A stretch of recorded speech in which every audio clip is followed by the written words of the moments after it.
We're ready for our first case. Please introduce yourself, state your name and DOC number for the record.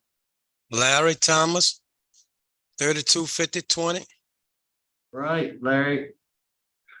You heard the introduction. We'll have a parole revocation hearing. I'll read some rule violations. You'll plead guilty, not guilty, guilty with a statement, not guilty with a statement. We'll ask you some questions. You can respond.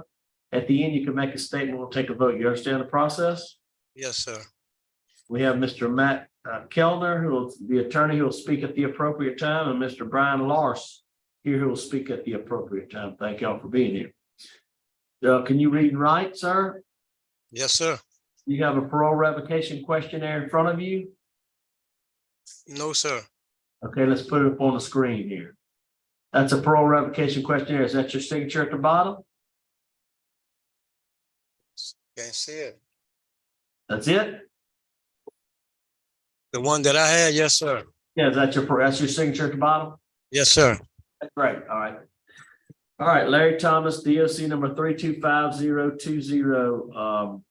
Rule number 4, on 5/11/2023, you were arrested by the New Orleans Police Department and charged with second-degree rape. The New Orleans Parish Docket Master under MAG #604514 stated the charge was refused by the Orleans DA's office on 7/10/2023. How do you plead? I plead not guilty. Okay. All right, would you answer Mr. Freeman, please? Okay, Mr. Thomas, let's just get down to the facts of the case. Okay, you met Miss Hooker, correct? No, sir. She wasn't a hooker. No, her name. Oh, What was her name?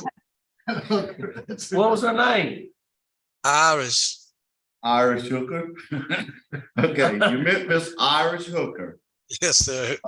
You spent the night at her house, correct? Correct.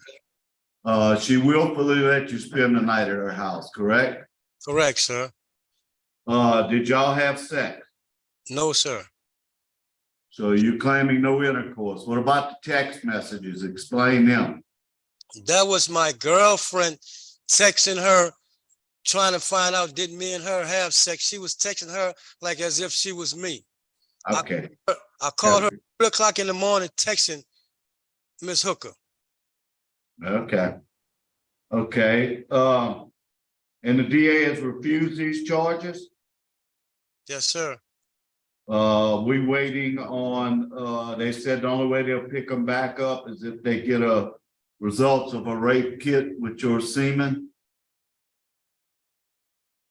I don't know nothing about that. They're not gonna get no rape kit with no results, though. I know that. Okay, well, that's what they dropped the charges, but they said they would bring them back if the kid came back positive saying that y'all did have sex. Okay, so that's all the questions I have. Okay, great. We're here for Mr. Brian Lars. Yes, good morning. My name is Brian Lars. I'm a social worker employed by the Orleans Public Defender's Office. I just want to make note of a few things.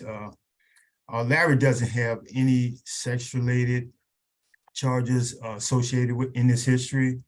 And I just want to say to the board that our office has done an in-depth investigation surrounding these allegations.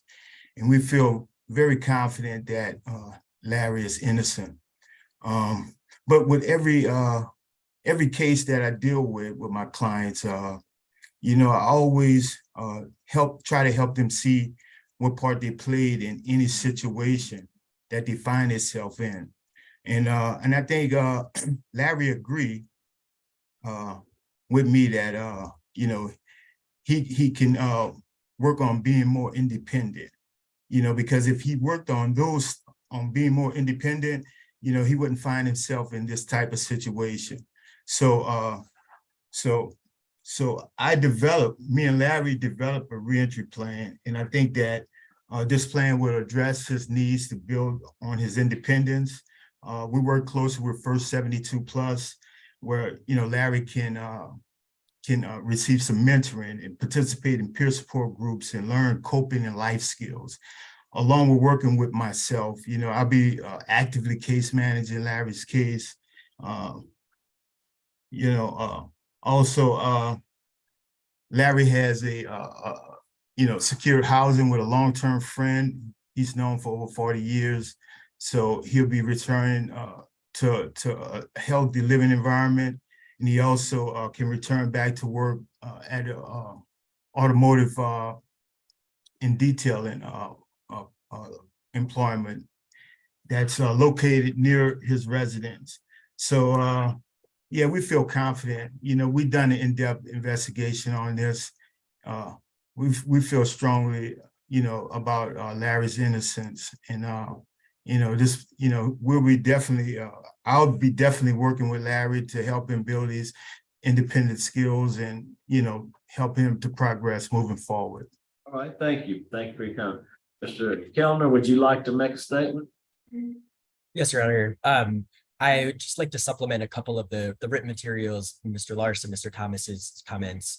First, just to say that even with the circumstances of the case, Mr. Thomas sincerely regrets that he has to come before you all. And as Mr. Lars said, that this is to some degree the result of his unhealthy lifestyle and relationship choices. As Mr. Lars laid out, Mr. Thomas has taken steps since his incarceration to separate himself from the relationship that was at the root of these allegations. He'll be moving out of the city, away from the temptations of New Orleans, to Kenner, close to his workplace, and his future involvement with the city of New Orleans will be, it seems, limited to interacting with Mr. Lars, my office, and the First 72 Plus for support. So he'll have a totally independent life set up for him. He'll be able to hopefully go back to gainful employment, and he'll have a strong support system there. The second point I would like to emphasize relates to the facts of his case.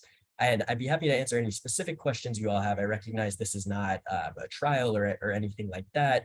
And out of respect for the young woman's privacy in this case, I'm happy to keep these remarks brief. Mr. Thomas does sincerely regret that she was wrapped up into this by his actions and by the relationship, but he has maintained his innocence from the start. That's been recognized by the local prosecuting authority, and we understand, as is their right, if there is inculpatory physical evidence that corroborates the allegations, then they reserve that right to bring the charges back. But I think their decision to refuse the charges speaks volumes to what actually happened.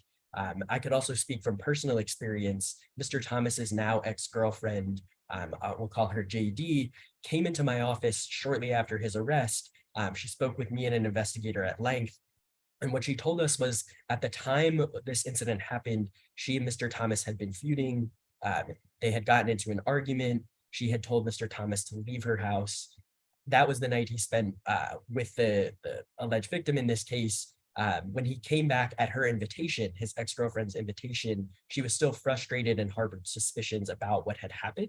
And she told me that while he was asleep, she accessed his phone. She indicated that there was no passcode on the phone, and so she had free access to it. And she admitted sending text messages. My office has also spoken with several of Mr. Thomas's friends, in particular his sister, who lives locally, and Miss Jolene Wallace, who's one of the individuals who will house him upon his release. And in the aftermath of this incident, the text messages that were sent to the alleged victim, they also received text messages from Mr. Thomas's phone indicating along the lines of, "I'm with JD, please don't contact me," messages that Mr. Thomas did not send, messages that his ex-girlfriend did send. There's this sort of pattern of behavior. It's extremely unfortunate that it caught this innocent young woman up, that she had to be involved in a police investigation.